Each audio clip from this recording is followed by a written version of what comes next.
Жарақаттаған нәрсенің пішініне байланысты жаралар кесілген, шабылған, шаншылған, соғылған, жыртылған, тістелген және оқ жара болуы мүмкін. Шаншылған жара үшкір құралдармен ине, біз және басқалар жасалады. Оның сипаттық ерекшелігі тері және шырышты қабаттардың зақымы үлкен болмаса да бұлшықет терең жарақаттанады. Ол ішкі ағзалардың зақымдалу мүмкіндігімен қауіпті саналады. Яғни сыртта байқалған кішігірім қанаудың себебі ішкі ағзалардың күшті қан кетуі болуы мүмкін. Кесілген жара денеге өткір нәрсе, пышақ, шыны сұғылғанда пайда болады. Оның жиектері тегіс, әдетте үңірейеді, қатты қанайды, аз дәрежеде іріңдейді. Кесілген жара күретамырды зақымдағанда өте қауіпті. Шабылған жара ауыр, өткір нәрселермен жасалады. Әркелкі тереңдікке ие. Жұмсақ тіндер жаншылады, мылжаланады. Соғылған жаралар көлемді, үлкен жарақаттаушы қару немесе нәрсемен күшті жылдамдықпен соғу нәтижесінде пайда болады. Жиектері кетір-бұдыр, қан басқан, инфекцияға қолайлығымен сипатталады. Жыртылған жараның шеттері тегіс болмайды. Тері қабаттары бөлек құрақ болып ажырап көрініп тұрады. Сіңір, бұлшықет және қантамыр зақымдалады. Қан кету капиллярлық көк тамырдан, күре тамырдан болып бөлінеді. Капиллярлық қан кету бүкіл жерінің қанауымен сипатталады. Қан тамшылап шығады. Капиллярлық қан кетуді тоқтату үшін қарапайым стерильді, көбінесе сығушы, таңғыш қойса жеткілікті. Көк тамырдан қан кетуді жарадан бүлкілдеп атқыламайтын, баяу ағып жатқан қан және оның қою қызыл түсінен тануға болады. Қан кетуді сығушы стерильді таңғыш байлау және дененің зақымдалған бөлігін жоғары көтеру арқылы тоқтатуға болады. Жарақатты зақымдар көбінесе өмірге қауіпті саналатын күретамырлардың жарақаттануы нәтижесінде пайда болатын күретамырдан қан кетумен қатар келуі мүмкін. Күретамырдан қан кеткенде үзік-үзік ағынмен атылады және ақшыл қызыл түсті болады. Қысқа уақыт аралығында аса көп қан жоғалтуға болады. 1,5 литр қан жоғалту өлім қаупі бар ауыр жағдайға алып келуі мүмкін. Паренхиматозды қан кету өкпе, бауыр, көкбауыр, бүйрек және басқа да ішкі мүшелердің зақымдалуы кезінде болады. Мұнда зақымдалған ішкі мүшенің жараланған беті толық қанайды. Мұндайда қан мол әрі ұзақ ағады. Көбінесе өмір үшін қауіпті болуы мүмкін.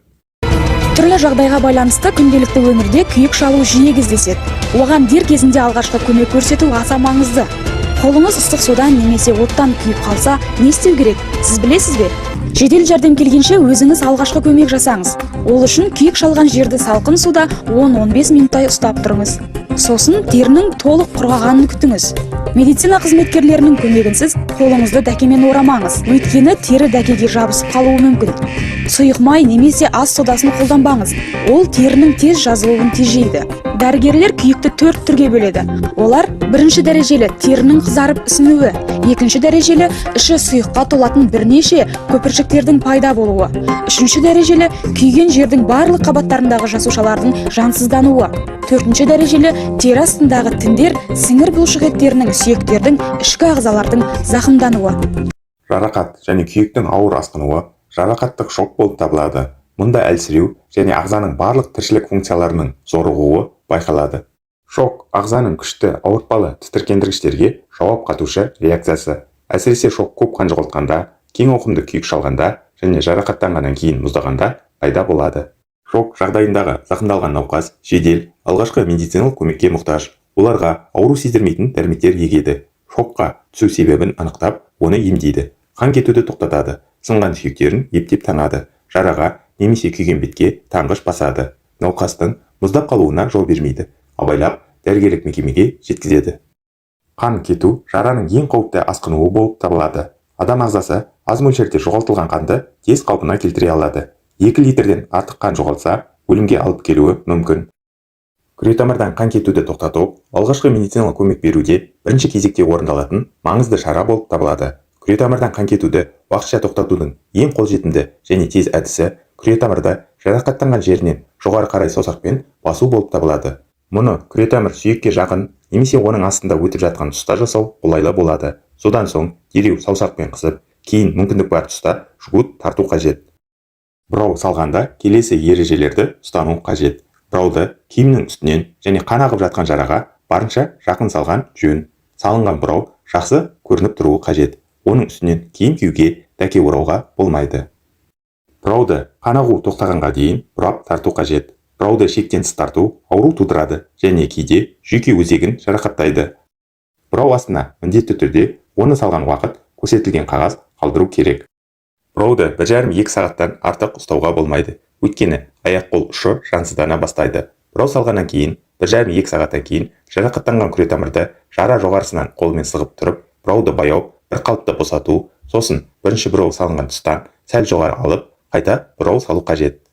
Суық кездерде аяқ-қолдың бұраудан төмен бөлігін жылы қымтау қажет, жасанды жылытуға болмайды. Өте суық кезде бұрауды әр жарты сағатта біраз босатқан жөн. Күретамырдан күшті қан кетіп жатқан жараланғандарды бұрау салғаннан кейін жедел жақын маңдағы дәрігерлік бекетке немесе ауруханаға жөнелту қажет.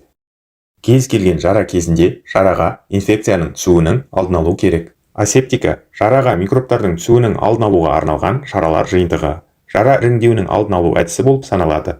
Жараға қолымен тиісуге, одан жарықшақтарды, киім-жырықтарын алып тастауға, стерилденбеген материалдармен жараны таңуға болмайды. Антисептика жарадағы микробтардың санын азайту немесе оларды жоюға арналған шаралар жүйесі. Ең көп таралған антисептикалық дәрілерге йод тұнбасы, этил спирті, хлорамин, риванол, калий перманганатының ерітінділері және басқалар жатады.